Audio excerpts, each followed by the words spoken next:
Good morning, Vietnam. You ever see that movie? Yeah, with Robin Williams. Yeah, One of my favorite. Well, it is good morning for us. Or good afternoon, or evening, or night, or whenever, wherever you are. Welcome, or welcome back to YFA, your weekly nerdy news recap show. One of the millions on the internet. But if you listen to this one, thanks. Yeah, thank you. I am Al. That is Abe. We're here again after 2 weeks because we're not professional. Yeah. Mother's Day and people got sick. Yes, exactly. Happy late Mother's Day to none of the. There's no. I would be amazed. There's no mothers listening to this. No, but everyone has a mother or a dead so mother. Happy Mother's Day to you. Yeah, to you, late. It's been a week now. Late Mother's Day for all of y'all. It's been fairly busy couple of weeks in the nerdy sphere. Have some movie updates, some video game updates, mostly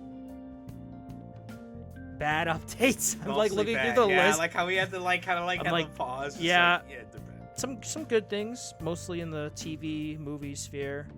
But yeah, let's just jump right into it, Abel. Oh yeah, I'm down with Starting, this was 2 weeks ago now. This was reported. Our illustrious orange leader, Donald Trump, has suggested that movies produced outside the U.S. get tariffed because Hollywood is dying, which it kind of is. But as with a lot of his proposals, how will this work? Because a lot of Hollywood movies are shot outside the U.S., a la The Odyssey right now. Although I think that it was shooting in Italy, but it ended. Yeah. Quick side note for that, I won't make a whole deal out of it, but The Odyssey, was reported this past week, is the first movie to be shot entirely in IMAX. Wow. Yeah. Of course, Nolan would be the one to do it because he's been a champion of IMAX for years. But yeah, I was already excited. You think IMAX would be standardized in theaters? I think I've seen it speculated online that, because the movie going experience has been declining for years now. Even before COVID, I think COVID just really not jump started it, but really propelled that decline. Yeah, quickly more forward. But I think the way to get people more interested is make like event films, stuff like Minecraft movie, the Barbenheimer thing, but that that prestige format, I guess, like making it special, instead of just having something you watch at home, and it doesn't make a big difference if you saw it in theaters. Yeah, make those theaters not theaters like just The Odyssey, like a small tidbit. Like remember when we went to go watch the Lord of the Rings stuff? You know how our theater had decorated with a movie theme in mind. Well, that was specific for that theater, but no, I was thinking because obviously the theaters know what movie's gonna be playing in that theater room that week. Yeah, they can decorate it to match. They're that not theme. Gonna do that. That's that. I like the idea, but that's way too much work for. That's not out. They're not gonna do that. That's not where I was going. That's just the example there with Hollywood Boulevard. That's just how that theater has always been, and then Hollywood Palms. It's just because it's a cinephile movie theater almost in a way. AMC's never gonna. Regal's never gonna do that. It's just too much work for no real reason. Most people will look at it like, oh, that's cool, neat, and that's it. I don't think that it would drive audience numbers up. Again, I think it's you having event films, special things like Sinners has done really well at the box office here. Yeah. Because that movie uses the IMAX format in a really creative way. So, and it's just something that deserves to be seen on the biggest screen possible. I saw it in Dolby because the seats are more comfortable, but if you can see it in IMAX, great movie. But yes, Donald Trump wants these tariffs implemented because, like I said, more movies should be made in America. Yeah. How would this be implemented? We have no fucking idea. But don't worry, he's gonna have Jon Voight save Hollywood. Jon Voight, everyone. Listen here, folks. The Angelina Jolie's dad, who was in Anaconda, and to be fair, he had a pretty great career. Back We're gonna tariff these movies. They need to be American-grown movies. They can CGI Italy into post-production. I can see. I'm a businessman. I know exactly what I'm talking about. I've only filed for bankruptcy 6 times. And bankrupt the casino. I don't know how that's possible, but I bankrupt. Do you remember Trump's steaks? I sold them at the Sharper Image. Let's keep moving. Yeah, how would this work? I don't fucking know. Yeah, I don't fucking know. No one knows. No one Do you think John Voight knows? No, he doesn't. He just probably was like throwing this on his desk. You remember it was I think it was this was announced at the beginning. He was gonna have Sylvester Stallone. That was sad, seeing Stallone be a fucking MAGA douche. John Voight, which we've known about, and then Mel Gibson. Yeah, they're gonna save Hollywood. And then right after Mel Gibson released Flight Risk with Mark Wahlberg, and it was a fucking dud. I saw it. I was high, and I saw it in theaters, and it was still a dud. Was it bad? Yes, it was bad. It was like one of those shitty late 90s action movies you find on the Action Channel at midnight, and you're like, fuck it, I'll watch it. I can't sleep. I'll watch something stupid. That's exactly what it was. And I'm like, how did this guy go from directing things like Braveheart, Apocalypto, Hacksaw Ridge to this? Because he's a racist piece of shit. But he is a very talented filmmaker. No one wants to work with him. Yeah.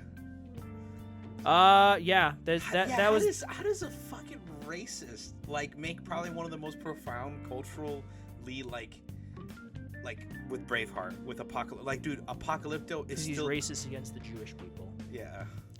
Well, he's Australian for you. They're crazy, man. Or they turn out like Chris Hemsworth. Or what did Sylvester Stallone do this time? What do you mean? Like, what did he do? Like, besides being a MAGA? Oh no, he's just a Trump supporter. Unlike Arnold Schwarzenegger, I always liked Schwarzenegger better than Stallone. It's funny because I love Arnold Schwarzenegger. I literally just watched Tallahassee or Tulsa King. Oh, Tulsa King, yeah. What is that on? Peacock or Paramount Plus? Paramount Plus. Okay, yeah. He's I like him in it. I think objectively, he's a better actor than Arnold, but yes. Arnold seems like a better person. Yep. I mean, except for the time he cheated on his wife, but to be fair, he has acknowledged that. Yeah, and he literally acknowledged that in his fucking documentary. Netflix, I watched that. Yeah, and he was like, it was a good documentary. Yeah, he was very honest. He was just like, I made a mistake. I fucked up. I think he handled it as best as you can. Like, he's like, I do not regret the life of my son, illegitimate, but I feel bad for my actions. Yeah. I respect, because like Stallone had a similar but a much shorter documentary on Netflix come out around the same time. Completely skipped over his porn career he did in the 70s. Really? Fuck you, Stallone. Don't own up to the past, man. Yeah. Own up to it. You were the Italian stallion. Italian stallion, eh? All right. Yeah. Yo, Adrian, I did porn.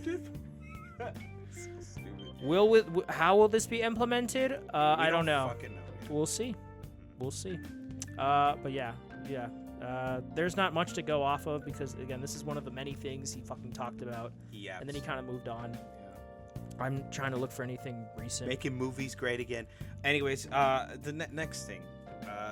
If anyone's been living under a rock, Xbox has been playing a little, close dating session with Sony, and they've been, talking up with each other.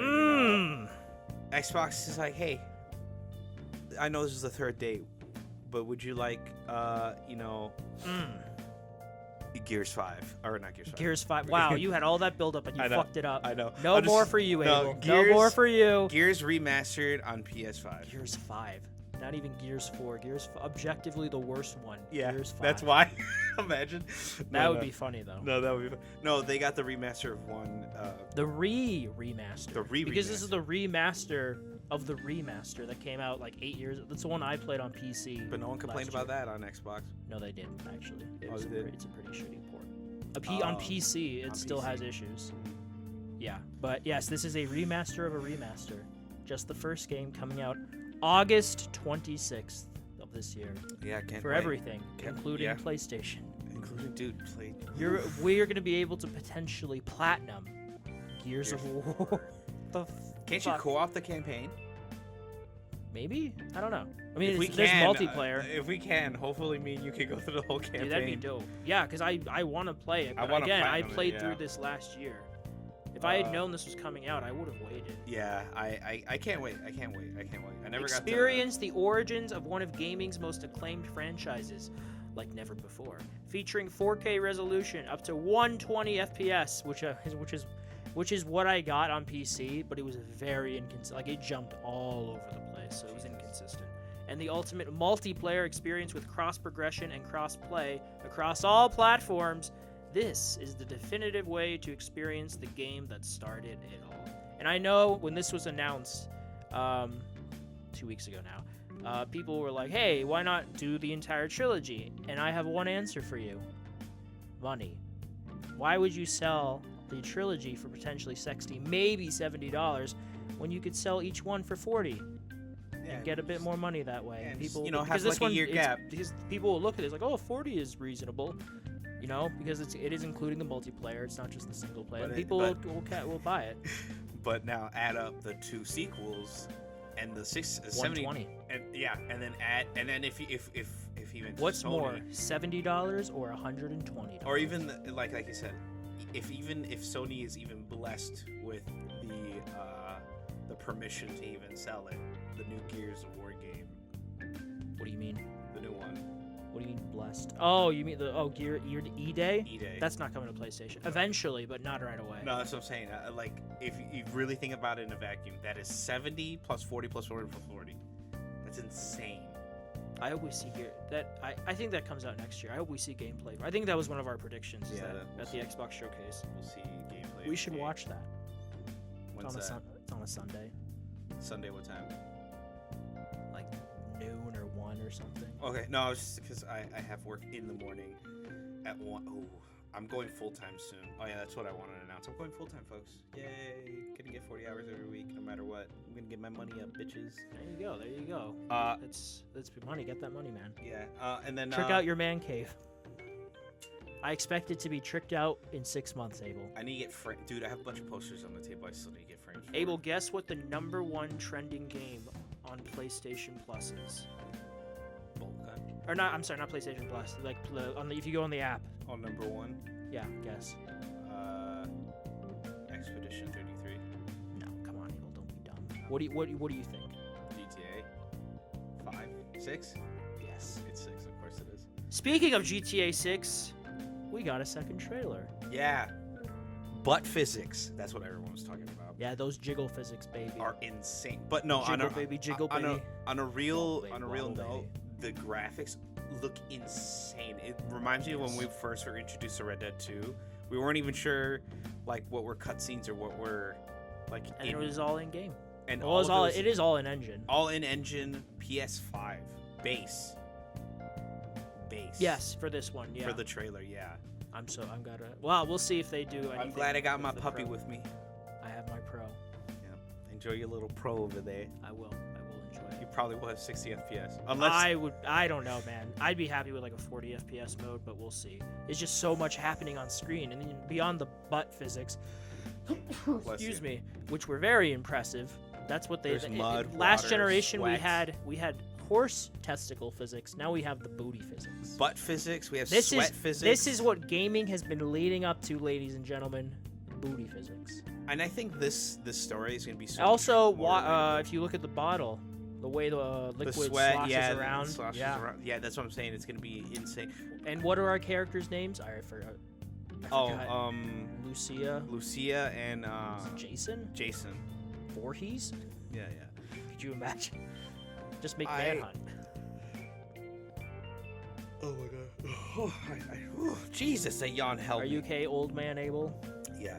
So I am excited for this because I feel like this. Did we talk about that? Yeah, we did.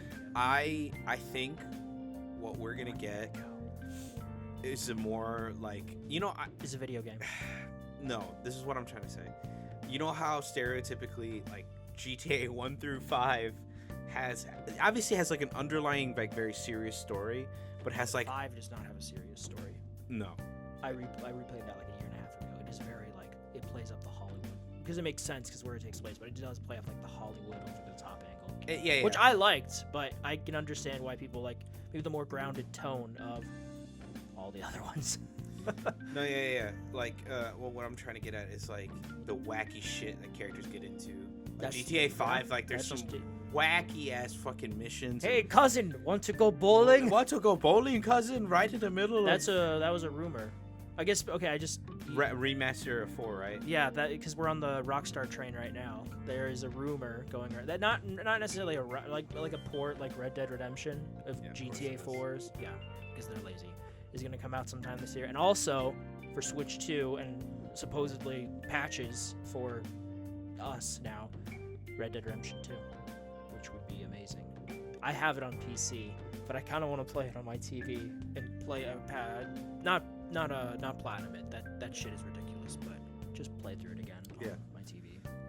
But basically what I'm trying to get at is I think this next entry in the series is going to be a little bit more grounded in the sense it's not there's going to be some wacky characters, but it's going to be like actually taking not actually like over the top like Vice City, baby. Taking the piss. Ooh, look at these sexy graphics. Like in GTA 5, like you literally are like one of the Freaks and Geeks missions or whatever. It looks so good. What's the name of it? Freaks and something? The side missions? Oh, in GTA 5, yeah. Yeah, it's like Freaks and something. I know, I should know. But you know, this. but I know what you're talking about. Yeah, Those side missions where they're like you'll have. Oh my God, are you kidding me? There probably will be. You're in quote unquote Florida. Absolutely, you're gonna have that. Yeah. Dude, I'm just so excited because like the level of interactability with just random NPCs was pretty impressive for Red Dead 2. Yeah. That's a PS4 game. That shit was out. That hardware was out of date when it came out back in 2013. Can you imagine what they're gonna do with the fucking SSD and current gen shenanigans? Jesus. Like I said, I feel like they're gonna take a more grounded approach. Oh, they are. In this more like dark criminal underground instead of like kind of like funny, goofy criminal underground like GTA 5 was, because it was ridiculous. It was really Hollywoodified. Oh yeah, of course. It was insane. I replayed it so I could get the good ending. Nice, the C ending. Yeah, the only ending you should pick. Yep. Because you get to kill all the bad guys and everyone lives. Spoilers for a 12-year-old game. Yep. But yeah, GTA 6 trailer 2 looking great. May 26th. Yeah, can't wait. Booty physics. A lot of crazy characters. Jason being hit on by women. It looks like a lot breaking down like Bonnie everything. and Clyde. It looks like you're able to work out again, like you were. Oh yeah, I think they'll be added, dude. Yeah. I'm excited to see like a gameplay breakdown. I want to see all like the little things you can do. GTA 6 has made me realize like a lot of the features that weren't in 5. Like you couldn't work out, you couldn't change the character's physique. You know, Michael, Trevor, and Flynn. You could get a haircut. You can get a haircut and a beard, and that's. I don't think it changed, but I know if you did more physical activities, it would build up like your stamina. You'd be more fit. Yeah, you'd build up stamina, you'd run faster, you get more proficient with using cars, vehicles, like certain things like that. Yeah, you're right. But like that, you could play little like mini games and stuff, like tennis, golfing, but it didn't up your stamina in any way, shape, or form. Well, I think tennis did. Yeah. But like I said, like there weren't like. You couldn't like fucking get shredded and like get like muscles like in GTA San Andreas, like with CJ and stuff like that. But anyways, yeah. And even they brought it back in Red Dead Redemption 2. You know that you can make like Arthur like really fat.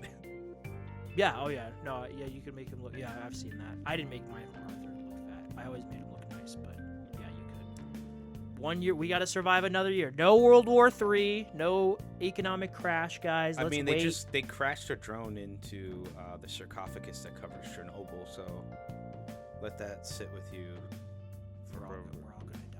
I just don't want to die. It was a Russian. I don't want to die before May 26th. It was a Russian drone. You got 1 year to make, Abel. 1 year to make it. Yeah, I don't know if Chernobyl has 1 more year. Anyways, it's just a side story on that.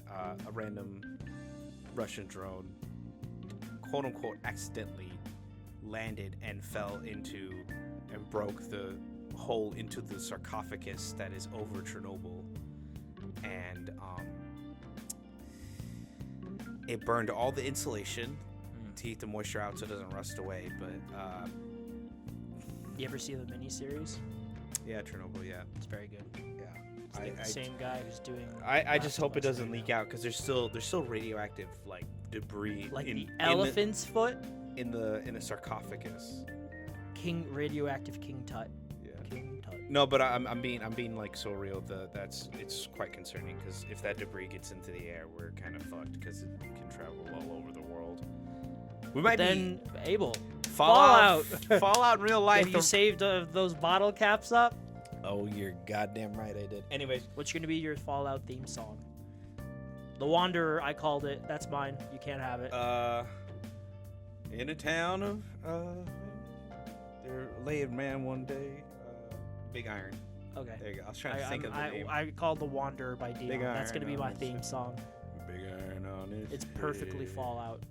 Yeah. I need to keep playing Fallout 4. But yeah, GTA 6. Nice. Cool. Speaking of G games, What? Gex. Gex is coming back, baby. The Gex trilogy, I want to play the shit out of this. Comes out June 16th, PS5, Xbox Series, both of them, the Switch and PC. There is a limited physical edition from May 9th to July 6th. Limited edition.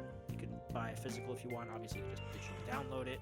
There's a really expensive version of this. Let me see. I could have sworn it was like $500 or something. You're $500. No, I guess it's just $200. That's not as bad. Okay, the Tale Time Edition is $200. So I guess if you're the ultimate Gex fan, you should get that. Did you ever play Gex? No, you didn't. You know what Gex is, though, right? Yeah. Okay, good. You don't know what I did, folks. I shook my head. I'm like, no. There's no camera, so you have to tell them if you do something like that. I'm excited. This is the second older franchise. I mean, I'm counting it because it's our game, whatever. It's coming back. The other one is Patapon. So we got those points for our little wager this year. Hello. Oh, so cute. But yeah, I'm excited. I'm gonna play Gex. I need to play what's the Sly Cooper. I never played Sly Cooper. You never played Sly Cooper? Nope, but I'm going to. All right. Wanted to give that a shout out. All right, this one's you. This one's all you, Abel. Since you put it in. So, this happened while I was at work. I was minding my own business, just on my phone. And I scroll on TikTok, and the first thing that pops up is like this like funny little trailer. I say funny little trailer. All I hear is, "We people of Super Earth." And I'm like, what? And I'm like, oh, it's like a fan edit. And it's like, oh, cool. It's like they're fan editing like no, this wasn't a fan edit. This was in-game footage.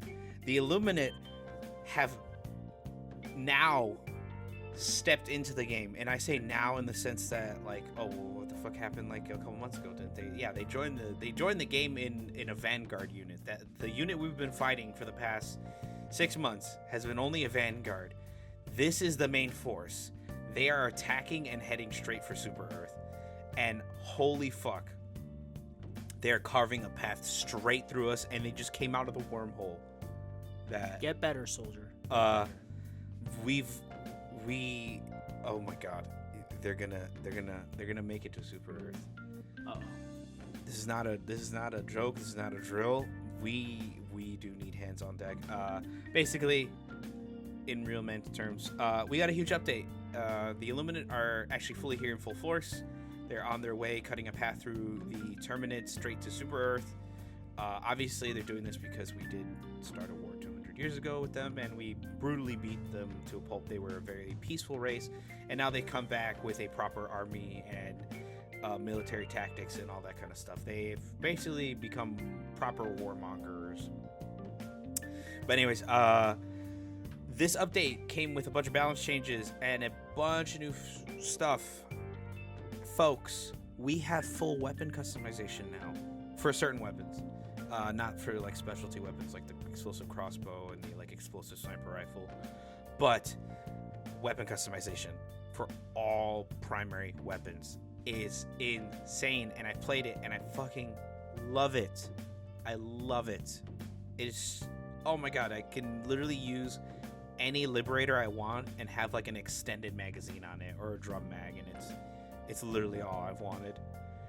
But and I can give it a cool skin. Like, I don't have to just have the default skin on anymore. It's like I can put a different skin, and I can change the barrel, the sights. I can have better ergonomics, everything, just everything better, right?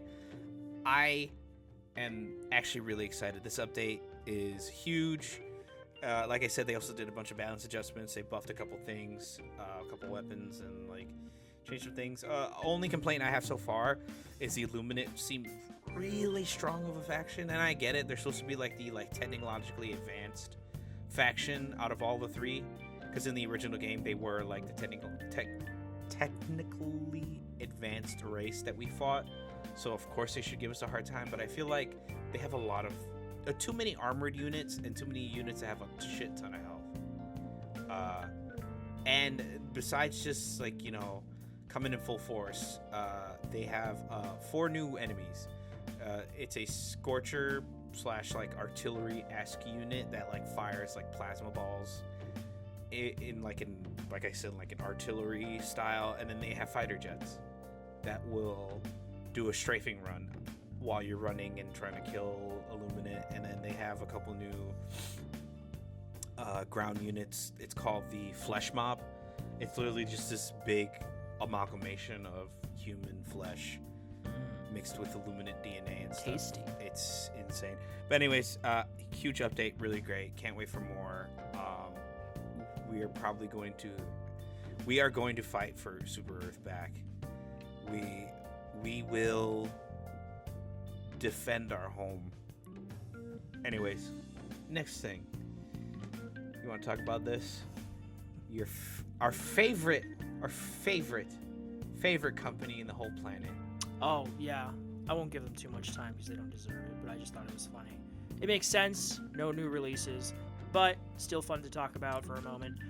Warner Brothers Games revenue dropped 48% in Q1 2025, which shouldn't be a surprise because beyond obviously having no new releases, everything there has been not doing great, especially Suicide Squad last year being a bust. I played it. It wasn't good. At least I beat the campaign, and I was tired of it by the end. I'm like, I'm ready for this game to be. I did. I beat the campaign, got my trophy, and I uninstalled it, and I haven't looked back. But yeah, yeah. That's at least the film March 31st. Department is doing pretty well. Yeah, actually, they are doing pretty well this year. They've been like Creature Commandos. Well, that was last year. But you know what I mean. Like, it's also not a film. What? That's still part of media. That's still part of. I know. I was just thinking Jackass of film, specifically Jackass. Like Final Destination, which just came out this weekend and has been doing really well. But yeah, I just Warner Brothers, they're just so incompetent. It's baffling. Like literally, like come on, what are you guys doing? At this point, just fucking remake the Arkham trilogy. Like just do it. Like the first 2 are old enough. Yeah, the third one is a decade old. It's not too old. But that one also on console still runs at 30 FPS. So it's like, come on, you lazy fucks. At least give us, like, I would play the shit out of, like, a prop. If you could get the first 2 games to look like Arkham Knight, at least, all bets are off, dude. I'm playing the shit out of that. And, like, gameplay-wise, like, you have that combat reach that level. Come on. Redo the boss fights, because they suck in the first game. Come on. Give me that easy money. There was also a rumor, you know, you don't want to put too, unless it comes from someone super reputable like Jason Schreier or Nate the Hate. Shout out Nate the Hate. Was on that Oblivion train for a while, and it came true. But they were, someone else was saying that they might go back to Injustice 3, especially because we just heard that Mortal Kombat 1 is getting like a complete edition for $70, that with all the DLC and everything in it. And that's like, oh, is this it? Is this the end of Mortal Kombat 1 support? Yeah. Probably. And they did 2 Mortal Kombat games back to back. Before that, they were going, you know, Injustice, Mortal Kombat, Injustice, Mortal Kombat. I really want Injustice 3, man. I will never expect a 4th game. Just give me my 3rd game. Give me Constantine. DC versus Marvel. Give that's me all I ask. Etrigan. Give me give me Detective Chimp. Constantine. Give me Lobo again. He was Lobo. Really fun. Yeah, in the first game. Give me Sinestro again. Give me Crypto. With the Superman, yeah. Give me Crypto. But yeah, Warner Brothers, man. We should run Warner Brothers. We would make good decisions. First decision I would make at Warner Brothers is to reverse the decision to trademark the Nemesis system. Yeah. Because we're not using it. No one's used it. They're not using it. But yeah, fuck you, Warner Brothers. But on more fun note, we had our first look at Nicolas Cage in the Spider Noir series that is coming out next year. It's live action. It looks like it could be fun. Nice. It came out on May 12th. They had a presentation in New York City. We saw Nicolas Cage in the suit. Spider Noir, Spider-Man, set as a PI in the 1930s. And he's played by Nicolas Cage, like he was in the animated movies, because of course. When the frick does this come out? Next year? I don't think this comes out until next year, actually. But it looks good. I don't know if you saw the picture, but it looks good. But yeah, I am excited for it because I love Nicolas Cage in anything, and I love me some noir, and I love me some Spider-Man. So this, even if this ends up being dog shit, I'm excited. Just, the picture looks good. It's just, black and white. He has the same outfit that he did in the movies, even though those were animated. Yeah, I don't know. It's a picture, so it's not too much to go off of, but I'm excited to see something of it. Sticking in the Marvel sphere for right now, some not too surprising news, but, still sad. For those of you who don't know, there's a video game that's been in development for a hot minute from Amy Hennig, who of Uncharted fame. She worked on the Uncharted games, the first 3 back in the day, and she's had not the best luck after leaving Naughty Dog. She was working on a Star Wars game for a bit that got canned, which very sad. But since then, she, whole team obviously, have been working on a game called Marvel's 1943 Rise of Hydra, which takes place obviously during World War II, where you play as Captain America, Black Panther, one of his guards, part of the Wakandan guard, and then a soldier. I don't know why you picked those 3. If it were me, I would have done Cap, Black Panther, Namor for some awesome underwater levels, and then either Bucky or the Human Torch, the original, who was an android who did fight in World War II. That would have been cool. But okay, we have a random Wakandan guard and then a dude who's maybe he is Bucky. I'm not sure. Probably. Anyway, this was slated for this year, but it's May now. We hadn't heard any real updates. It is now launching early 2026. We also never had a full look at the game. Let me read this quote. Taking this additional time will allow us to add more polish and make sure we give you the best possible experience and one that lives up to our vision, the development team wrote in a statement. We have some exciting things in store and look forward to sharing more soon. I mean, yeah, I hope, because did you ever watch the not the trailer, but the cutscene from this game of Cap and Black Panther meeting, and they're not happy with each other? Yeah. We have not seen a lot officially for this game. No official, at least that I'm aware of, any gameplay clips or anything. I'd like to see that. Maybe at Summer Game Fest this year we see something, or the VGAs later this year, or maybe at Sony's thing or Microsoft's. He's just somewhere. I'd like to see this game properly, because we have yet to get a proper trailer for this game. And it was slated up until very recently for this year. Give me something. I'm excited for this game, because I love killing Nazis. You know that.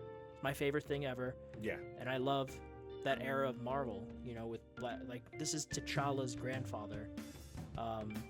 World War II, and obviously Cap before he went under the ice.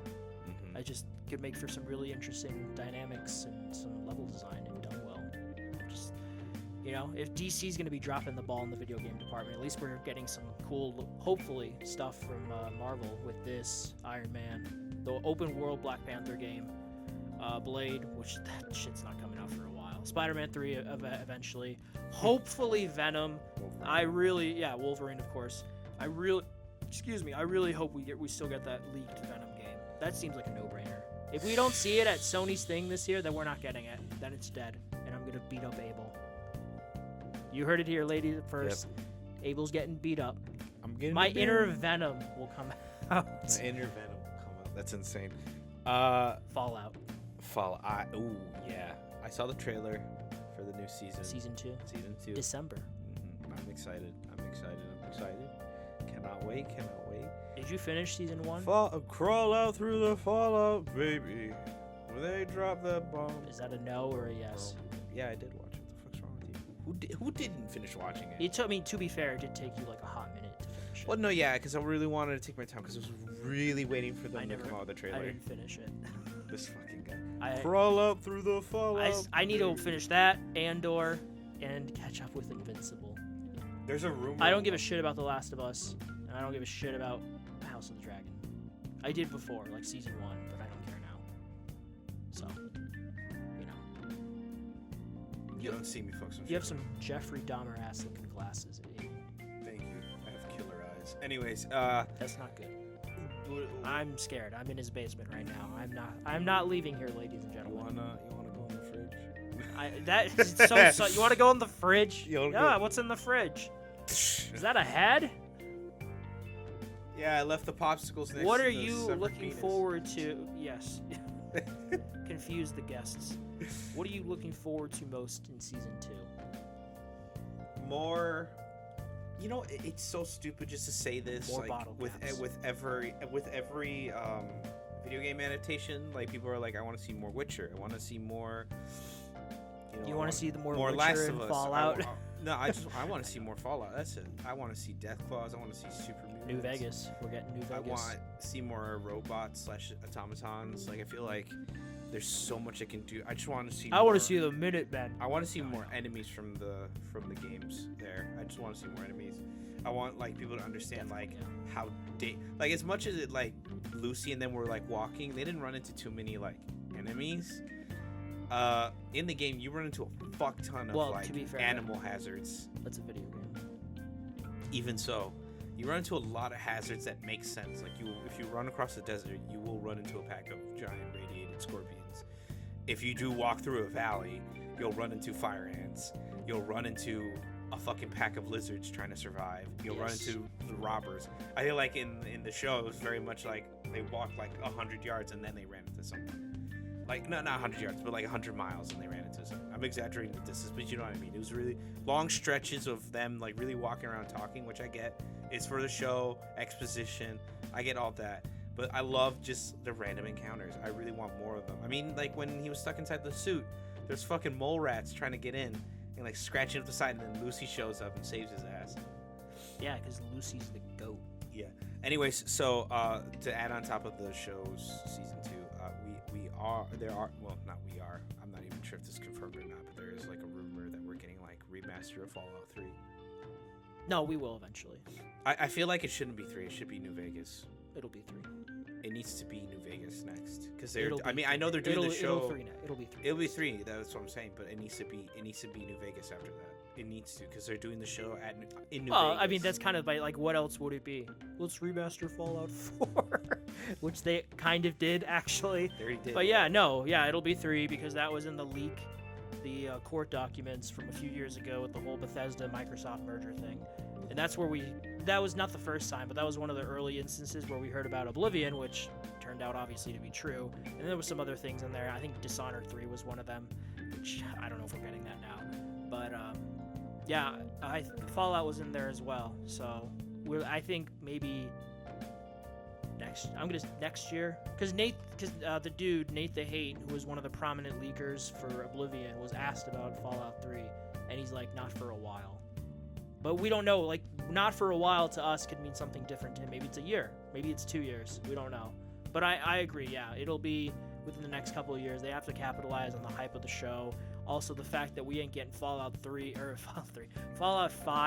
like unironically, until the 2030s, where I will be, like, at least in my mid-30s. I was in high school when the first game came out. No, that's a lie. I wasn't. I was a freshman in college when the first game came out. November 2015. I was a freshman in college. You get my point. Yeah, that's Oblivion 2. That helped with that, for a bit. Tied people over for a lot of people. Brand new Elder Scrolls game. Fallout's the same way. So we're gonna get Fallout 3 remaster. We're gonna get New Vegas. Hopefully it's New Vegas after that. It needs to be New Vegas. Yeah. What else would it be? No, they could probably just go like Fallout 2 and just because that would require a remake, man. No, yeah, but that's what I'm saying. Like a lot of people are. I would be down. They're thinking that okay, this is what people's sentiment is right now with Bethesda, is that Bethesda's trying to erase everything that Obsidian did, because they noticed with the writing of like a lot of like, because this show takes place in Vegas. You mean the lore? Or... No, listen to me. Listen. Okay. I'm gonna explain this. Through the show, yeah, and recent events with like New Vegas and a lot of like the Enclave and all this other stuff, because they're huge in the actual game. They're huge in New Vegas. Sure.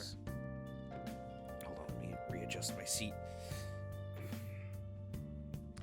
The show takes place after the bombing of I forgot, Springs or something. Yeah. And New Vegas takes place before this, and obviously like a lot of shit happens. A lot of the towns that we used to like in New Vegas are now gone. Like they're forever gone, which I get. Like post-apocalyptic, it makes sense. Things change, you know, territories get pushed, pulled, taken over. Sure. All this other crap, right? But like,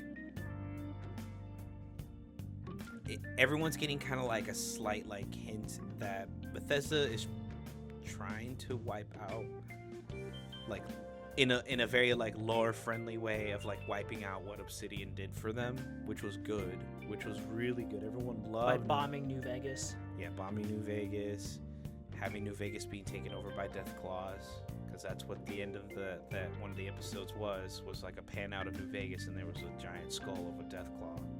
Yes. And New Vegas's gate was broken open. So a lot of people are like, because remember, they worked really closely with them on season 1, and they're more than likely doing it for season 2.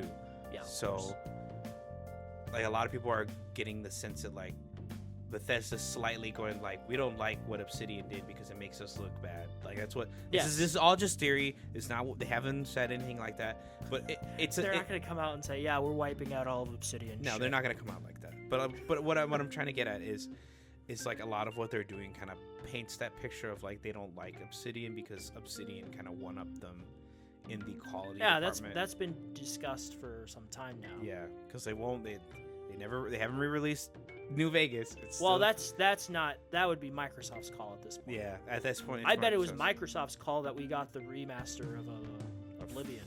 Yeah, that would not have been Bethesda because they've at least Todd Howard has gone on record saying that he's not a fan of remaking stuff. Like, it's one thing to keep re-releasing shit like, you know, they do for Skyrim, because it's just a patch for them, and like they're kind of half-assed, as we all know. But like going back and putting like active resources into something like how Oblivion turned out, which still has its issues, but that's why I'm waiting. I'm a patient man. Yeah. But yeah, I think that was it would be Microsoft's call. I think it was a good middle finger to Todd. No offense to Todd. I think it was a good middle finger to Todd to show like, hey, a remaster can be good if it's treated right, and people will receive it well. Oh, I mean, obviously. I think that's why he didn't want to make one or remaster of anything, is because like, I just want Elder Scrolls like expectations that people have. I just want Elder Scrolls 6. I know. That's all I want, man. This is gonna hold us over until then. I'm still waiting for my physical copy, and I'll play Oblivion. But like I said, a lot of people are getting this impression that they are just trying to make Obsidian's work like not like they're trying to erase it. Lore-wise, bombing of New Vegas, bombing of Sunny Springs, and the fall of the NCR. Like literally, literally, there's an episode of the Brotherhood attacking the final bastion of the NCR in California that we know. This guy's such a Fallout nerd. It's Have you played 3 in New Vegas? Yes, I have 3 on my PC right now. Doesn't mean you've played it yet. Oh, not 3. New Vegas. To be fair with you, that doesn't mean you've played it yet. I have played it. Okay, right. Yeah, I have. I'm already like halfway through it. I just haven't finished it. I need to finish it though. Finish it. Yeah, I know how the story ends. I mean, yeah, sure. It's been 15 years. So. Yeah, that's fair. But like I said, wow, 15 years. It's rubbed a lot of people the wrong way. But I'm excited for season 2. Cannot wait for more. And speaking of news, trailers and news in the film industry, there's a starman waiting in the... It's Superman trailer. Why would you just hum the Superman theme song? No. Why Starman? Because everyone on the internet has made that Superman's theme song besides his regular theme song. Like, that is David Bowie's song Starman. I've never seen that. Look it up. Superman Starman. Literally. This better be true.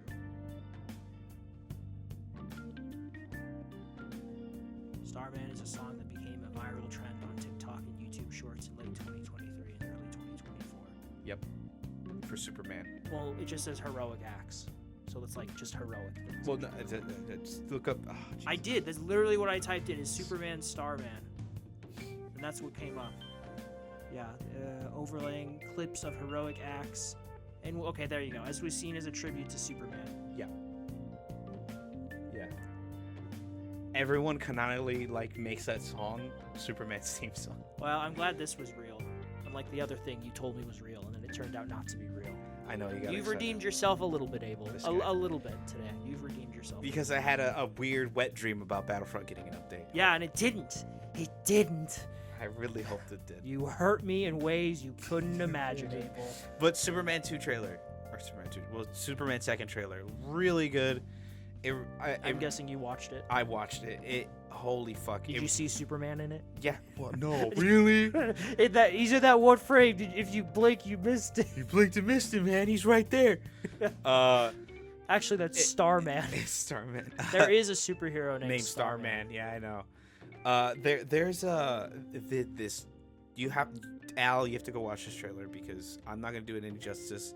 There's a lot of injustice. There's a lot of the drama that they dealt with in Marvel with the not Geneva Conventions, the Sokovia Accords, right? Yeah. The Sokovia Accords. It's the same thing with Superman. Superman heard the cry of a little kid in a war-torn country. He came by, stopped the dictator, stopped the war, saved all of the people who were dying. Yes. And because he wears red and blue, and he kind of did it without the permission of anyone. He just did it because he needed to save people. Lois Lane's like, all right, here, be Superman. Don't be Clark, be Superman, and I'm gonna interview you. Yes. And I'm gonna she's basically trying to put a light on him to show these people are gonna be ruthless.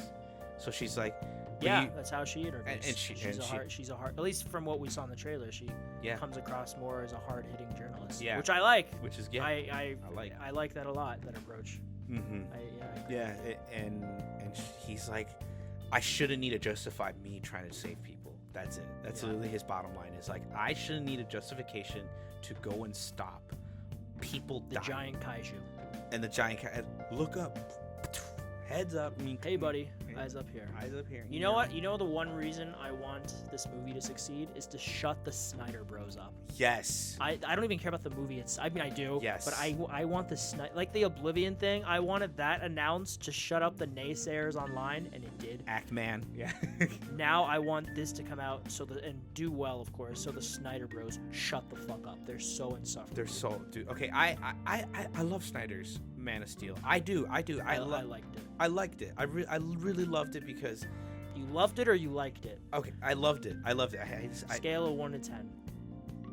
It's like a 9, 8.5 for me. I really like Man of Steel. I do 7.5. But I do not like how he killed Zod. I think he should have killed Zod. Yes. It's supposed to be character development. I think it's going to be like a stepping stone of I shouldn't need to kill to stop people. I need to just be able to... And I feel like he should have done a different tone towards the end. Instead of just Superman being oh yeah, I had this major huge battle in Metropolis. It's no, he's gonna. The next movie should have been, well, if he ever got another solo movie, is him dealing with the PTSD of I have uncontrollable power and need to be careful with it. And a bunch of people died when I was fighting Zod because of inexperience, and I didn't. And then my dad died because of a tornado. But that I don't like the tornado thing. Do I think his dad should have died? Yeah, I think that would have been a nice kind of this man who always had faith in him. It ain't broke, don't fix it. The original version is just his dad has a heart attack. Yeah, exactly. That's it. Just have boom. And that's he it. Can't stop it. And he can't stop it. He's like, I'm Superman. Yeah, I'm Superman. I can stop anything. I feel like tornado thing was he's superhuman. He could have just got his dad out and that's it. And right, he could have. I feel like he had time to that could have been run forward and just been oh, he's a really good football player or something. You know? Or he didn't have to use super speed. Or even this. that could have been like his first heroic act, and like everyone saw, and like his dad's like, this is my son, and he protects us. Remember the school bus thing? The school bus, yeah, he did the school bus things, but everyone called him a freak. But they did see it. And he's like, well, they saved your kids. I remember the one mom came and she confronted the Kents. And the Kents were like, my son saved your son. Your son would have been at the end of a lake if it wasn't for my kid. My super kid. Yeah, and Henry Jr. And that's why I feel like those are small instances of like Man of Steel I do not like, but there are instances I love. I love the first flight scene. I love that he's inexperienced. That is a great scene. I love that scene. I like that he's inexperienced. He's learning. I love the fights. I love that it's like year one Superman. He doesn't know how to like minimize collateral damage. He's just kind of like, oh shit, I'm doing the superhero thing the first time. I don't know what I'm doing. I do like that he fucks up that guy's truck. That guy's a total dick. Like that's a well-deserved like year one. Like I feel like Man of Steel was good as a way of like, this isn't your seasoned veteran Superman. This is year one Superman. He is like just accepting his powers. He's accepting himself as a person, and that he can do the greater good. And the only, like I said, the only like chinks in the armor I feel are how he killed Zod, like how that all was set up, or and the whole like his dad dying. I feel like his dad dying of a heart attack would have just been perfect, and much better than just him dying. Like I said, him killing Zod I think would have been a good stepping stone of like, all right, he won't take life anymore. Like I think that is what they were going. That is what they were going for. Yeah, because he screams like really loud at the end because he didn't want to do it. But like the laser eye things, I don't think it should have been like that. I think it should have been like Zod is purposely dragging out this fight so he like causes more collateral damage, and Clark, because he's new with his powers, doesn't know how to properly fight someone with like so much experience, but who just barely got these powers. So I think it should have been like they clash so hard that like he like chokes him out or like beats him to a pulp and like he dies. Not like a bloody pulp. Gee, I was about to say. Like just Jesus. like chokehold or just something, just bring him down, or even just like cool way, grab the top of like the fucking just Empire go all State, WWE on him, just body slam him to the ground, or throw him into space. They can't breathe. He would just come back. Well, not some saying like hold him in space, but Clark can because son, and he's new to his powers, Zod, so it would have been like a fine thing. But anyways, like I said, I'm excited for this new Superman. I hope Snyder Bros shut the fuck up.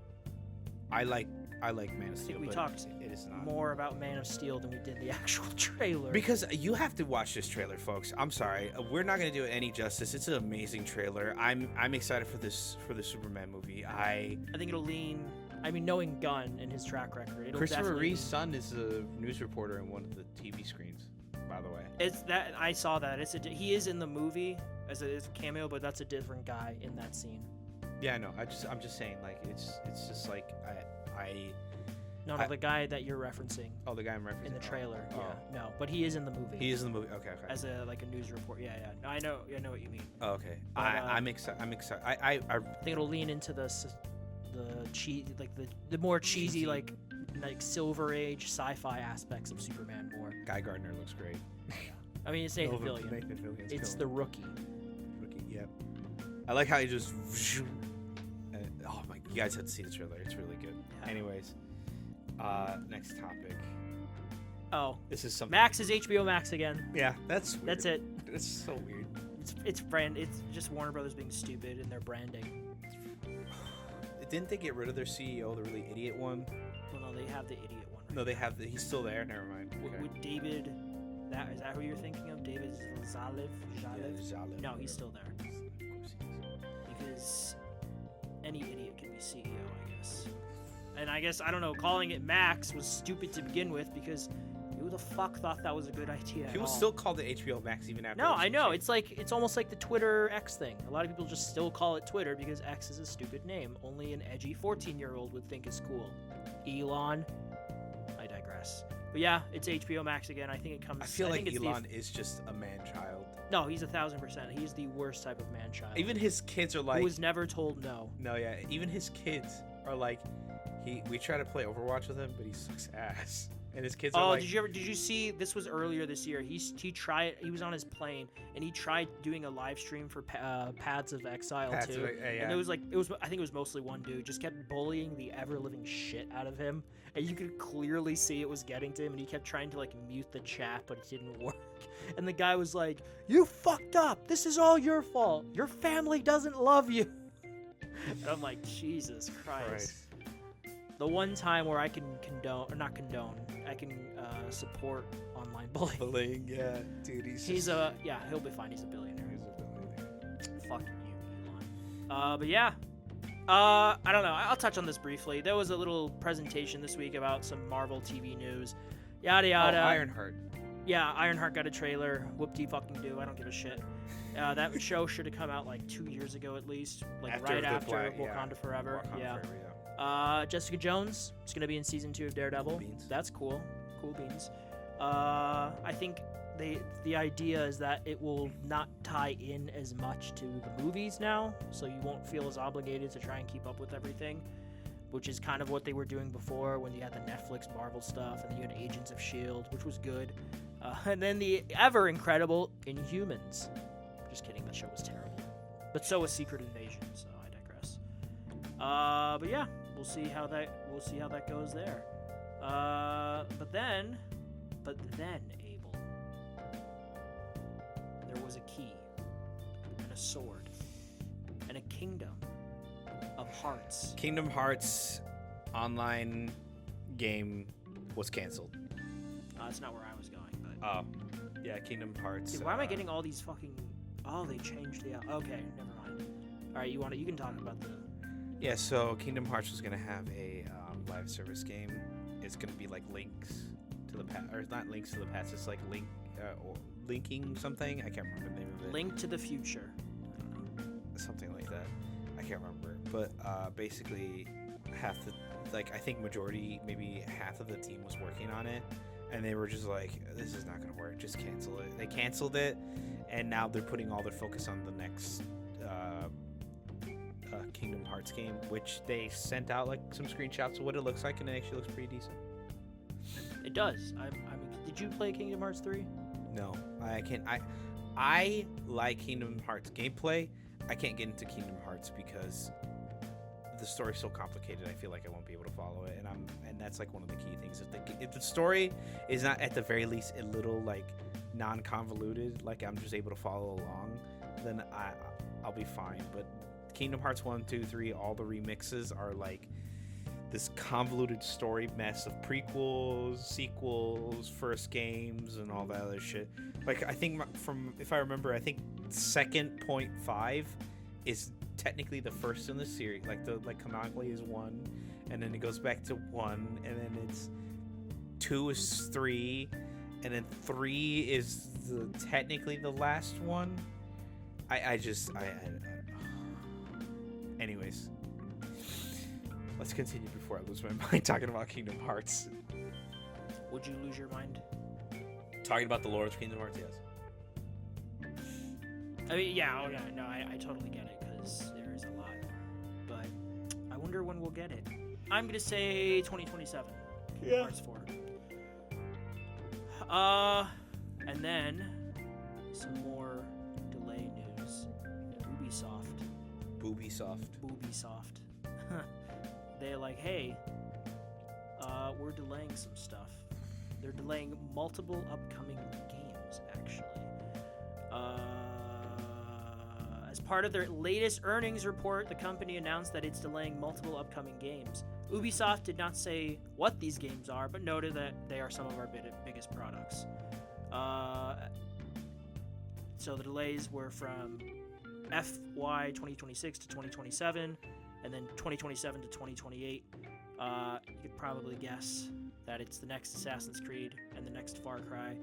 For those of you who don't know, they did do a bit of delaying with the last Assassin's Creed Shadows. That was supposed to originally come out back in October or November of last year, and then obviously that was pushed to February of this year, and it was probably for the best because it came out to pretty good reviews and it has sold very well, and people seem to like it quite a bit. So, you know, sometimes you need to like, hey, let's patch things up a bit.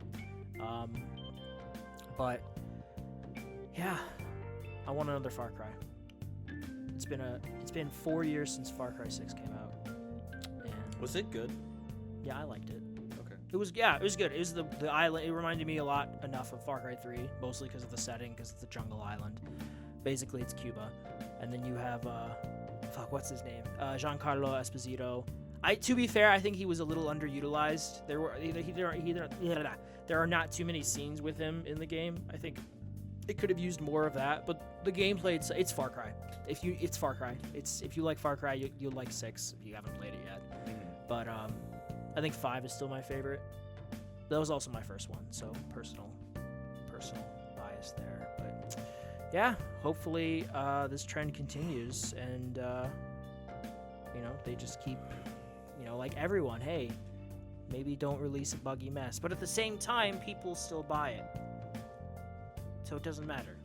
Oblivion showed that people don't give a fuck. Most people don't give a shit, and they'll buy it even with the issues. So, fuck us, I guess. Fuck us, and us. Fuck us. Fuck it. Yes. Go alive. Thank you, Bill. And then the last 2 you can talk about. And go for it. Oh, right. So, PAX East happened. If you know what PAX East is, it's pretty much like a little kind of gaming con event kind of thing where it's kind of like E3 in a way, but it's it's like they show off gameplay, and it's like a kind of like media event in a sense that they'll invite a bunch of like media outlets to come cover a bunch of their games. The big 3 being Death Stranding, Elden Ring, Night Rain, and I think Nintendo wasn't out there. What there was a third game I forgot to mention. Anyways, the big 2 that I remember. What you put Death Stranding I forgot. And Elden Ring. Death Stranding and Elden Ring Night Rain. Death Stranding 2, looking pretty decent, looking great, looking fine. Looking more than fine. What are you smoking? Everyone who's played it has been raving about it. I know, that's what I'm just trying to like. That's better than fine, Abel. I know. What I'm trying to get at is they've done a lot. Updated the combat system. They've updated everything. It's like Metal Gear Solid 5, apparently. And it's fun. Which had amazing Small spoilers. There is not just one big open world map, because the first one was set in America. Yeah, this one starts in Mexico. And then goes to Australia. Good eye, Mike. Good eye, Mike. It's always fresh in Kojima's mind. So, yeah, I thought he was going to go more south, like Brazil or something like that. Or Antarctica. Yeah. Dude, that would be cool, though. Like, for a potential third game, I think he said he has an idea for a third game, but he doesn't know if he'll ever actually make it. He's in his 60s now, to be fair. But that would be cool, because, like, say shit happens to the rest of the world and people need to colonize Antarctica. Like, people need to go there, so you have Norman Reedus just doing his shit, connecting those bridges, man. Yeah. But yeah, we'll see. We'll see what happens. But he has he was talked about. He has a hard drive, or a little hard drive of ideas for after he dies. Really? Also, gaming ideas. Okay. So yeah, really the Kojima Bible of gaming. Dude, that's what people should release, the Kojima Bible of games. But yeah, I know. Like, I think it was Skill Up who just was raving about it. Oh my god, yeah, he's loving it. I need to play the first one still. It's in my library. Maybe that's what I'll play next, actually, is Death Stranding, the director's cut. Yeah, that's what you should do. Kojima, fucking madman. But, pee on Conan O'Brien's little statue that he has outside. Yeah. Yes. Mushrooms, dude. It's mushrooms. So many mushrooms on it. Yeah. What about Elden Ring Night Rain? So they revealed what like actual features are coming into the game. I know they did like a little overview a couple weeks ago, like a little overview trailer of like the new classes and what they do and all, like what exactly changes each run. But basically in this they had like multiple people try out the game, do different runs, different bosses, and like obviously people have come back and they're like, okay, it's mixed.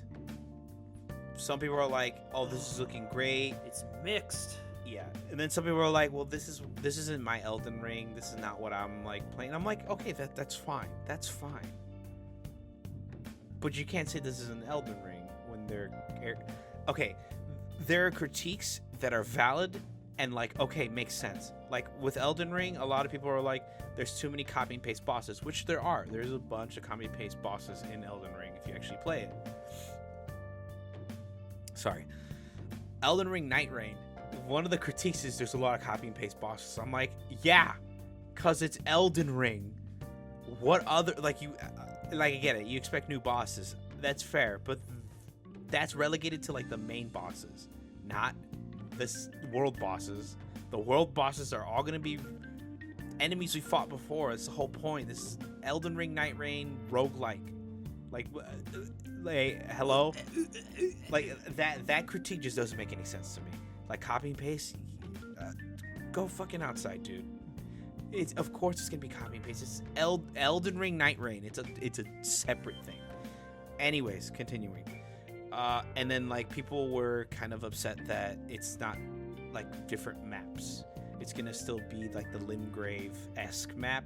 And it's gonna only change with environmental stuff, which does change the map layout. Like, it'll add, like, like, if a meteor crashes, there's gonna be, like, a volcanic area in the middle of the map. If there's, like, a huge, like, pockets of astral magic or whatever, like, meteorite stuff. Yeah. Like, there's gonna be, like, these, like, pocket dimensions and, like, not pocket dimensions, but, like, these, like, black hole, like, magic things that are gonna be coming over the map, and you have to go in and get, like, loot and stuff. And then there's, like, micro dungeons where you can get other stuff. It's like there's a bunch of exploring and shit that makes each run very different, and that's fun. Yeah, I'm excited. I can't wait. Did you pre-order it, Abel? I'm gonna get a physical copy. Whoa! Another physical copy for this guy. Oh yeah, you didn't hear before the podcast. I'm waiting to go get my physical copy of Dude in the Dark Ages. You have to take a picture with the cashier. Just thumbs up. No, I'm just gonna do like the thumbs up from The Office. Remember when the CEO came by and he shook what's his name? The Michael's like photo of when he was first hired at Dunder Mifflin. Oh yes, yeah. That's gonna be It's like a plain facing. Yeah, that's gonna be you. Yeah. And I had the long hair too. Anyways. Indeed. Overall, Death Stranding really hyped up. Night Rain still mixed because. Did you play the first game? Death Stranding? No. I need to play. I need to actually finish like playing it. I need to play it all the way through. I might play that next. But like I said, with after Adamfall. With Elden Ring Night Rain, I already know my expectations. I'm not expecting it to be Elden Ring 2, but people are like, I feel like their critiques aren't valid when they have expectations for a game that they've already told you isn't anything like Elden Ring, and it's gonna use some of the assets because it's a spin-off game. It is, and people are still complaining. It's like you'll never win, and it's just I feel like those opinions. What I'm trying to get at is those opinions shouldn't be held at the same weight as other opinions. I hope the dev team understands that those people who have those opinions are idiots. They are. That's it. That's my opinion. They're idiots. Anyways, last thing,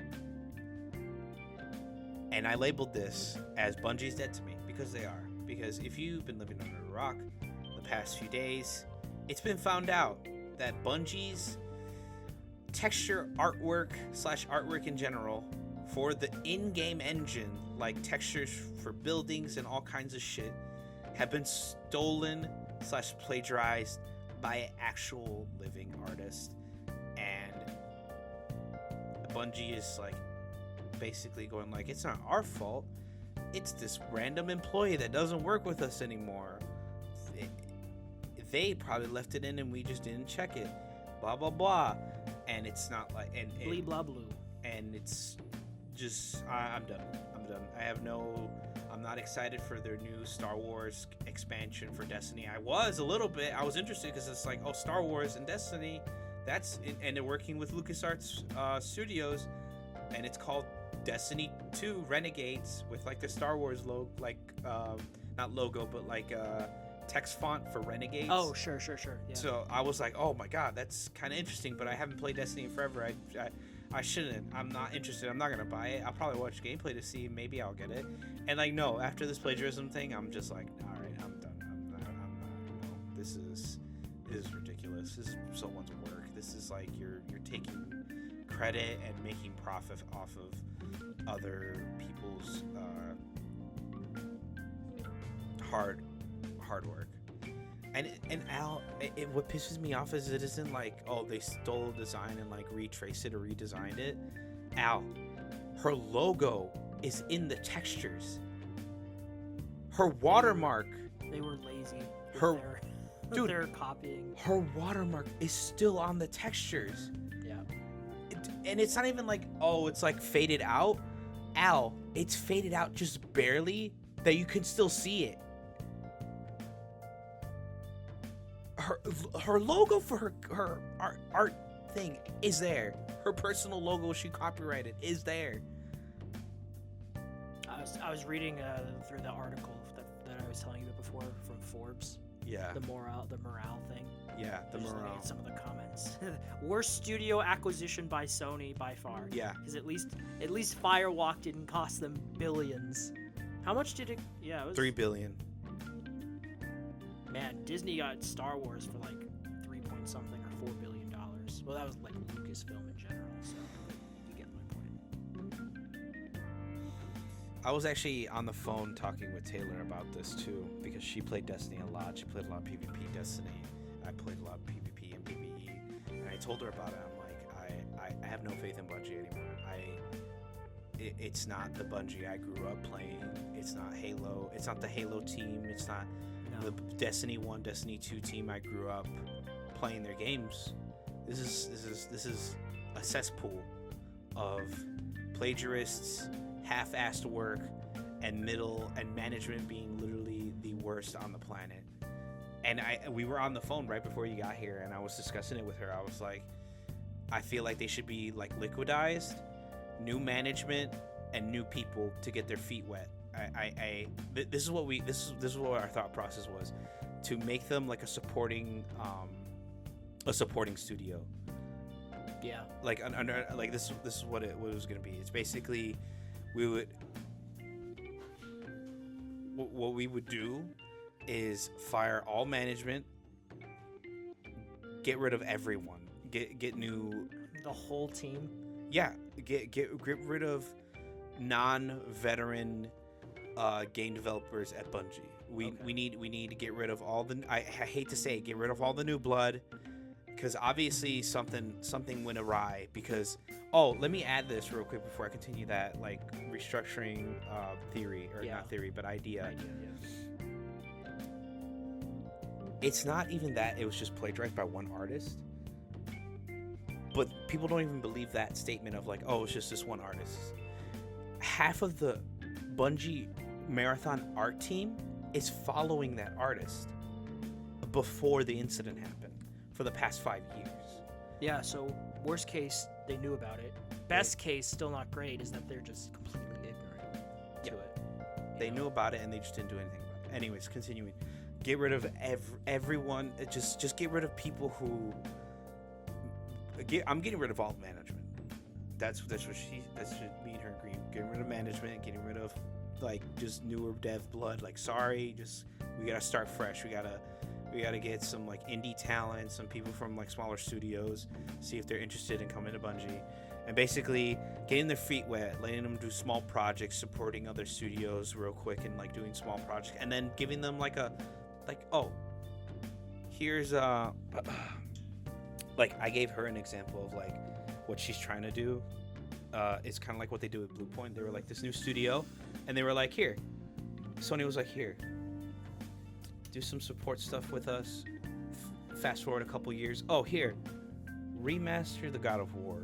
Let's see how everyone reacts to it. Why are you caressing your laptop? No, it's like I'm like sliding. Oh, okay.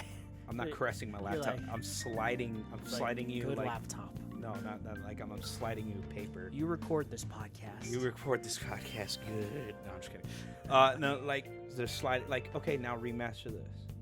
It goes over well. Everyone likes it. They're like, oh, okay, cool. this other thing. Remaster that. Oh, that did. Oh. Ho ho. Whoa. Oh, here. Remake Demon Souls. We already had that. No, that's the Blue Point. That's what okay. I'm talking about. Here, remake. Okay, I get where you're going. Okay. Remake Demon Souls. Oh, that went really well.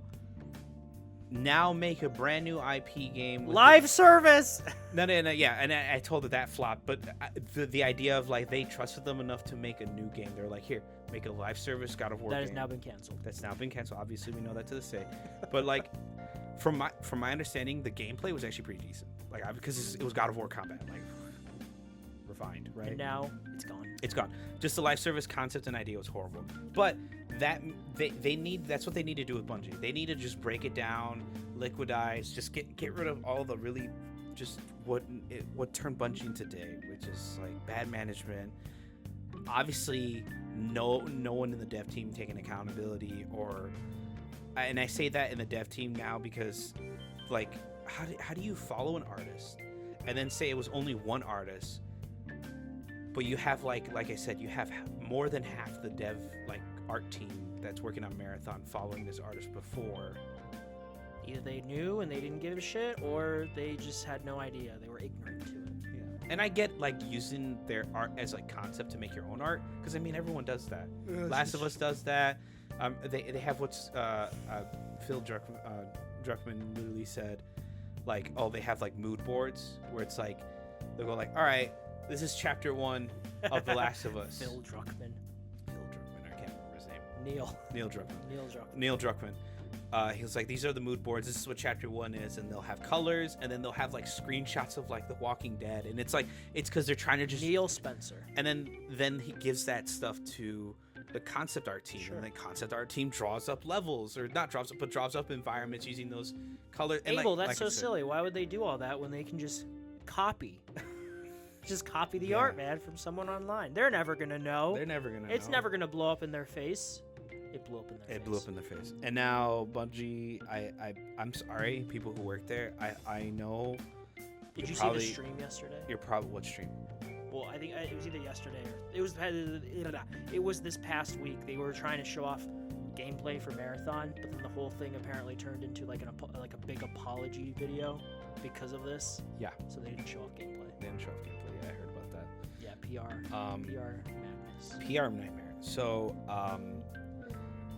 now what I'm trying to get at with this story is that this might lead to them actually getting liquidized. I'm not joking. Like, not even like liquidized in the sense that like they're not going to be Bungie anymore. Bungie's not going to be a studio. They're going to shut down. No. They're not going to shut down Bungie as a studio. You don't shut down a juggernaut like that without a really, really, really bad like update. This isn't like super bad. This is just like really bad PR, and it's just they probably are going to have to delay it. But yeah, like if management were all serial killers or something. Yeah, then it'd probably be shut down. Then it'd be probably shut down. But no, if people don't understand like the legal workings of Bungie's deal with Sony, from what people are saying, and this guy who actually has like lawyer-esque experience in the field with dealing with contracts and such, it is believed that if Bungie cannot get their management / kind of situation together, Sony is obligated by contract to step in and clean slate, kick everyone out, management wise, and start fresh and rebuild a new team. And that's why, going back to what me and Taylor were talking about, that's what we'd want, like just them to do small like if they were to do that, they would literally just need to do the Blue Point way of doing small projects for a little bit, then Sony giving them smaller, like, oh, remaster this or do this or work on this game. To be fair, hadn't that always been Blue Point's MO though? Like they'd always just done remasters and stuff, and then they started doing like Shadow of the Colossus, which was a remake. Well, no, yeah. But what I'm trying to get at is like, you know how like when they did release those, it wasn't like Blue Point at first couple times. It was like from the game studios at Sony, or when they were revealing it, it's like, here's the game studios at Sony, and then it was afterwards they're like, oh, it was made by Studio by Blue Point. Like they've named them verbatim afterwards, like, oh, yeah, this is Blue Point. they need to keep the Bungie studio name out of the marketing. They need to just say from the Sony studio, from gaming studios at Sony, brought to you, brings you, I don't know, ratcheting or no, Jack and Daxter remastered. I don't know if they're going to do that because of this though. No, they're not going to. But that's what. If you want Bungie to gain its glory days back, you need to rebuild it. You need to get new people from indie developers or just small teams that have passion and aren't broken down by the corporal management. Corporal management. Wake the fuck up, Samurai. And you need to get their feet wet. You need them to get more experience, and then give them the big project of a new Marathon, a new Destiny, or just something like that. Just give them a brand new project, new legacy for Bungie. Because at this point, it's like the people who even worked on Destiny 1 are gone. Yes. I mean, to be fair, that's a lot of game studios. You have exceptions like Bethesda where you have people there for years and years and years. And like there's a lot of turnaround at game studios. Yeah, the people from Halo are gone. They've been gone. Yeah, years. That was like a decade plus ago. Yeah, but they were even working on Destiny 1, and then they left after it obviously it flopped, and then Destiny 2, the people from Destiny 1 aren't there anymore, and the people who worked on Destiny 2, like, they're mostly almost gone. Lou Smith's gone. The guy, Lou Smith, as much as he was a dickhead towards the end, he gave us two of the greatest expansions, the Taken King and Rise of Iron, which verbatim to this day are the best expansions to Destiny to date. Everyone loves those expansions to death. I just, like I said, that's what me and her talked about. But overall, the news segment was just that Bungie's in a lot of hot water right now, and basically, me being a mega fan, I'm no longer. I'm not tuning into that noise anymore. Like I'll still support my Destiny 2 content creators that I've watched over the years. I'll watch their videos just to pop in, give them a view, or two. But everything else is just like I'm not gonna play it. I can't anymore. I can't. So my tolerance for like fuck up. No more interest for Marathon? No. I'm kidding. No, and I mean I've had Destiny 2 deleted off my PlayStation forever ago, so it's probably for the best. Yep.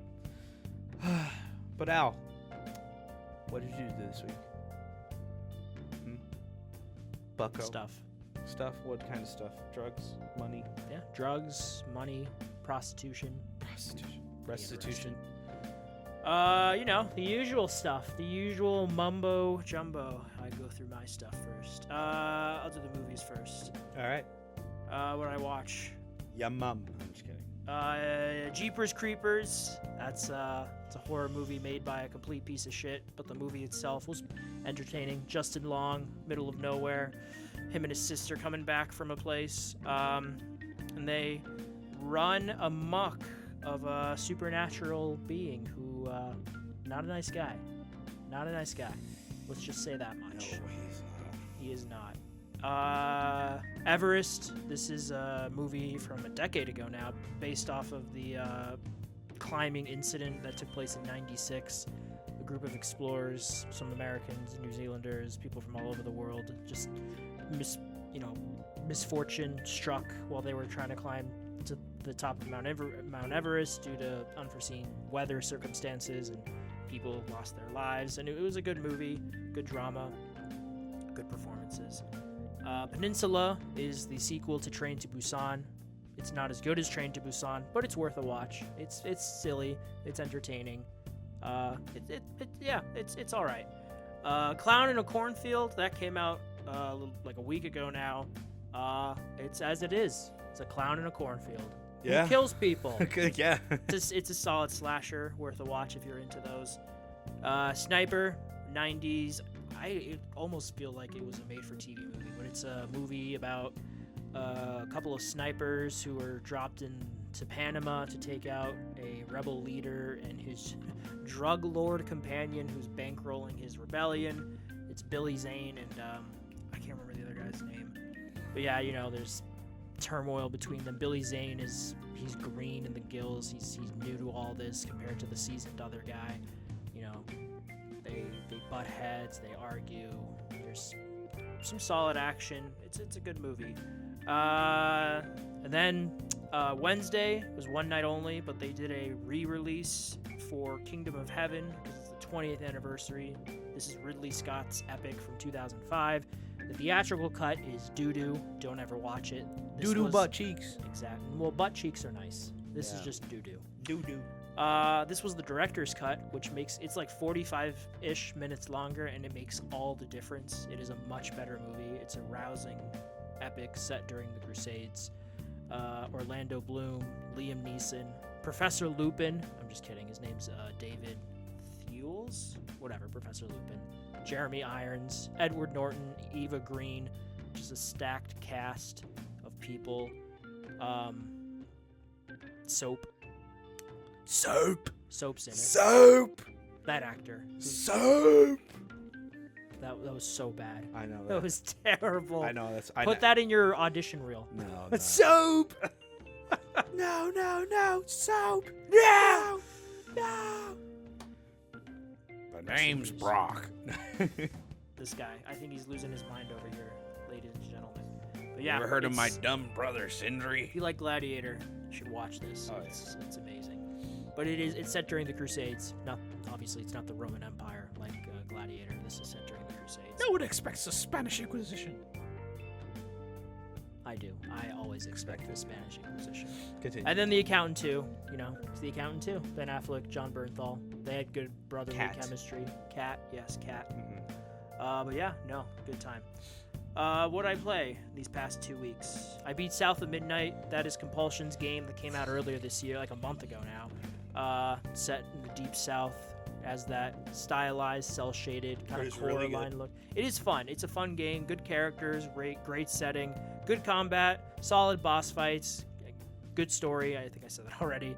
But yeah, it took me 9.5 hours to beat. It's a good time. You have some, I don't know what you'd call it, like voodoo mysticism powers that you get. Voodoo, but it's melee combat. Yeah, hoodoo you voodoo bitch. You play as a girl named Hazel. A storm is hit in Louisiana. Her mom was in a trailer. This trailer gets washed away. You're trying to get her back. And then in the process, through a series of events, you are introduced to this world of mysticism and powers with what was the main part? Like whispering. She becomes damn, I'm so bad with names. I played this 2 weeks ago. There's a name to the type of person she is, like a whisperer or something. She's able to view past lives and see echoes of the past in the world around her and use powers. They're like Force-esque to, fight these corrupted beings. It's like a bit like Kenna. Do you ever play Kenna Bridge of Spirits? Like how you can cleanse the environment away of the rot. And then the rot turns out to come from a very familiar source. If you played the game, you know what I'm talking about. But yeah. And then, yeah, it was really good. I really enjoyed it. Oh, didn't mean to do that. But the only game I've been playing since, because it's been 2 weeks, the only game I've been playing for the past 2 weeks is Avowed, which really is good. Yeah, this is Obsidian's RPG. Third person, takes place in their Pillars of Eternity universe in the Living Lands. Very good RPG. There's 4 worlds you can explore. 5 if you include the last one, but that one's small and it's an endgame thing. But you are an envoy for the main empire. I'm not going to get into the nerdy details of it, but you're an envoy for the main empire. You're going to the Living Lands, which is like the untamed wild island of the world this game takes place in. And it's an RPG. You either decide to be a good person, a bad person, who lives, who dies, that sort of thing. It's I don't want to say, it's kind of generalization, but it is kind of their Skyrim. Not as expansive, not as big. Again, it's 4 open world map areas you can explore. There's 4 companions you get. You can be a mage. I used a combination of mage, sorcery, and a giant 2-handed sword that was always dripping blood. So that was pretty cool. That is pretty sick. Yeah. Yeah, it's a fantasy RPG. It's very good. It's a game. It's a game, yeah. No, I beat it Thursday. Platinum? No, well, it was on Game Pass, so there's no platinum. No diamond? No, there's no. There's no trophies? Xbox doesn't have. No, there's achievements, but there's no like. You don't get anything if you 100% it. Not like on PlayStation. But yeah, my favorite thing was the final boss fight. I won't get into too many details because if anyone cares about spoilers, I won't spoil it. But the last boss fight, I did like it was like 12:30 at night, and I knew it was like I was right at the end of the game, and I'm like, I do not feel like fighting this bitch. And I'm like, I don't know if I have enough attribute points to do what I think I can do. And I talked her down instead of having to fight her, which I always love when RPGs do shit like that. And I literally destroyed her with facts and logic. Nice. Because this bitch, you made the Spanish Inquisition joke before. There is a religious Inquisition in this game. They're like the main enemy faction. You can join them, of course. I didn't. I hate religious zealots, so I always took the chance to kill them all. Yeah. And that's what I did. And I was happy. But this last one, she's tethered. There's a pantheon of gods in this game. You're a god-like. You're like a demigod almost. And for an undiscovered god attached to the living lands, and that's kind of like the main plot. And there's a scourge going on that you have to fix. People going crazy and have like mushrooms growing off of them and fungus and shit. Anyway, this last bitch, she's also kind of a godlike. She's been brought back by the goddess of revenge and justice and whatnot, but she's a complete bitch, and she can only be there if she fully believes in her devotion to this god is completely incorruptible. And basically, I talked her down. Like I maxed out my intelligence stat, and I basically told her like, your god has abandoned you. You're a loser. You're nothing. You're less than nothing. And she was like, no! And she literally collapsed and died. So I ended the game with facts and logic. That's hilarious. Goes through, cleaves through thousands of enemies, and then goes. It was also because there is a point a bit earlier in the game where you do have to fight her. So I already fought her once. I'm like, I don't want to fight this bitch again. Like, can I just talk to her? And I did, with facts and logic. And you're just like, it's either you die by the sword, or I'm just gonna lay down some fucking knowledge, and you're just gonna blow up. Yeah, that's pretty much what happened. Yeah, it was great. Yeah, good game. What about you? What'd you do? Kind of the same old. I was playing my single player game. Total War, Warhammer 3, per usual, really having fun. I was playing a couple new factions, Lizardmen, and the new Vampire Counts. They're not new factions. These are new factions to me because I haven't tried all of them. I'm trying to try as many as I can. And then I also played Overwatch 2. Loving that. I did pick up Doom Eternal. What's that? Doom Eternal, a sequel, you fucking ingrate bastard. No, I'm just kidding. So Doom Eternal, sequel to Doom 2016. Playing it because I'm gonna get a physical copy of Doom: The Dark Ages. I'll believe it when I see it. Yeah, I'm gonna get a physical copy of Doom: The Dark Ages, and I'm gonna play it. I just, man, I feel so slow. I'm slow. I'm trying to keep up with the fast-paced combat and like how the way enemies move around the arena. It's tough for your boy. But anyways, and then I played this nostalgic game I used to play on my little like dad's computer laptop when I had finished my homework. Papa's Freezeria. It's like this little like kind of like ice cream shop management game, and I kind of really liked it because I always liked ice cream. And I bought it on Steam for like $5. So is it fun? Yeah, it's like the remastered, so there's a lot more to it than it was in the original. And then I'm also playing Fortnite, which has a new Star Wars season. It's pretty fun. Yes. Don't like the skins though. You don't like Darth Jar Jar? Well, no. That's in the shop. I'm talking like in the battle pass. Oh, okay. I like Poe Dameron as a character. I wouldn't wear him as a skin. What about General Grievous? Not as a skin. He's a cool character to see, but like as a skin, I wouldn't wear him. Fair enough. And Sounds then pretty gay. That's all I played. Yes. That I remember off the top of my head. I did download and buy 9 Souls. I need to play that this week. You do. The shows and TV I watched. I actually watched 911 and continued watching season 2. I'm really invested. I really like it. I watched Joker 2. In a vacuum, without all the like hate and obviously the shattered expectations, I came into it. I'm like, you know what? It's the sequel. I'm just gonna watch it. Well, I didn't watch it recently. I kind of rewatched it. Yes. Anyways, it's an okay movie. The musical parts just weren't it. I feel like you can tell this is just made to make money, but overall camera work and artistry is not bad. It's just it wasn't what I was looking for, but it's an okay movie. You can at least watch from beginning to end. It wasn't excruciating to watch. The musical numbers are a little bit of like, is this song gonna end? We're gonna keep going? Like, what's going on? Like I said, I think my expectation of musical was like bloody musical, like they were gonna go around doing like Sweeney Todd like esque massacres and like. Oh yeah, that would have been fun. That would have been a great sequel. That would have been better. They should have done that actually. Yeah, that's literally what. And then it bombed. Yeah, that was my expectation when they were like, "Oh, it's a musical." I'm like, "Oh, and it's Harley Quinn and Joker. Oh my God, it's gonna be like Sweeney Todd. Like this is gonna be like this bloody, like love massacre, and they're like gonna get committed together, and then it's gonna be like found out that she's actually like a psychiatrist studying him, whatever, or like it was all in his head, and like he's just falling in love with this psychiatrist.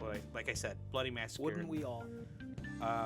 And then I also watched episode 2, season 2 of The Last of Us, which I'm not gonna lie, I think you should really watch. I think you should watch The Last of Us. I get it. You've already played the game.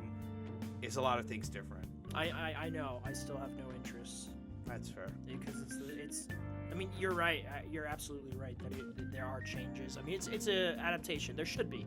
I mean, if you want the same thing, just go watch the cutscenes on YouTube. Yeah. If you want to, yeah. That's where I understand. But I'm gonna spoil episode 2 for you. Okay. They added if you guys don't remember, Neil Druckmann. Phil Druckmann. Phil Druckmann. Sorry. Neil Druckmann went verbatim like there was supposed to be something else at the beginning before Joel got killed. In the game. In the game, Jackson was supposed to be attacked by a horde. Yes. And they added that, I saw. Yeah, they added that in the TV show. But in adding that in the TV show, it changes a lot of things. So the things it changes so in the game, because no one attacked Jackson, no army of the undead, which was insane when I saw it on the TV show. It was actually kind of cool. Tommy actually took down a bloater by himself.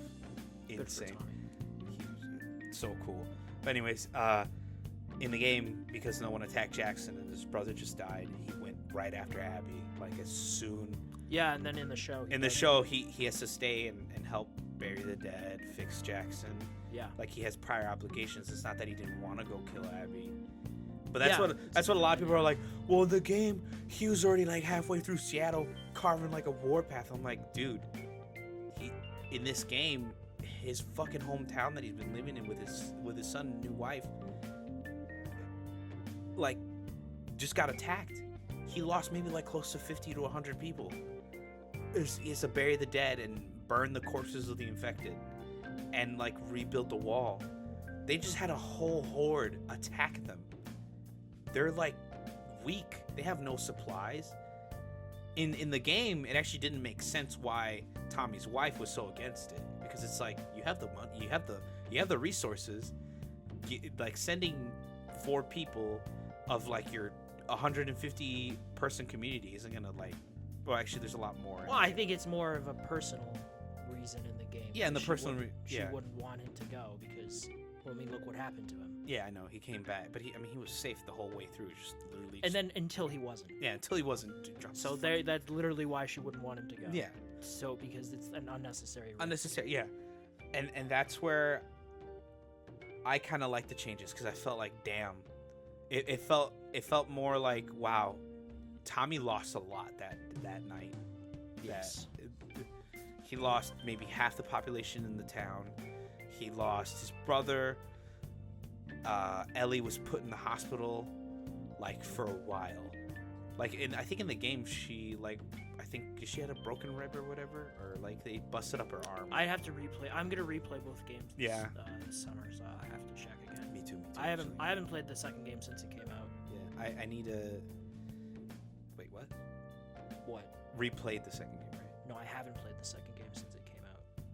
Oh, like, okay, yeah. I need to... You need to breathe. No, I just like I said, I'm seeing a lot of the criticism for the show, and it's just I feel like it's unwarranted.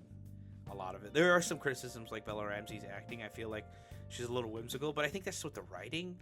I think they wanted to have Ellie have like this mask on when she's around like Dina and like all the other people in the village, and then when she's by herself, she's like this ruthless, cold person that like is on a revenge tirade.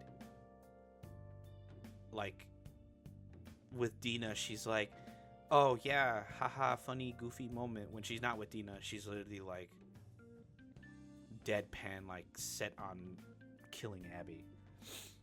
But anyways, that's a wrap for the show. I mean, that's all I watched. If you guys want to see more, leave a like, comment, subscribe. I will have this episode up by tomorrow at the very latest in the afternoon, hopefully. Remember, leave any suggestions, leave a like, comment, subscribe. This has been Abe and Al on the YFA podcast. Yep. See you guys next week. Farewell. Bye-bye.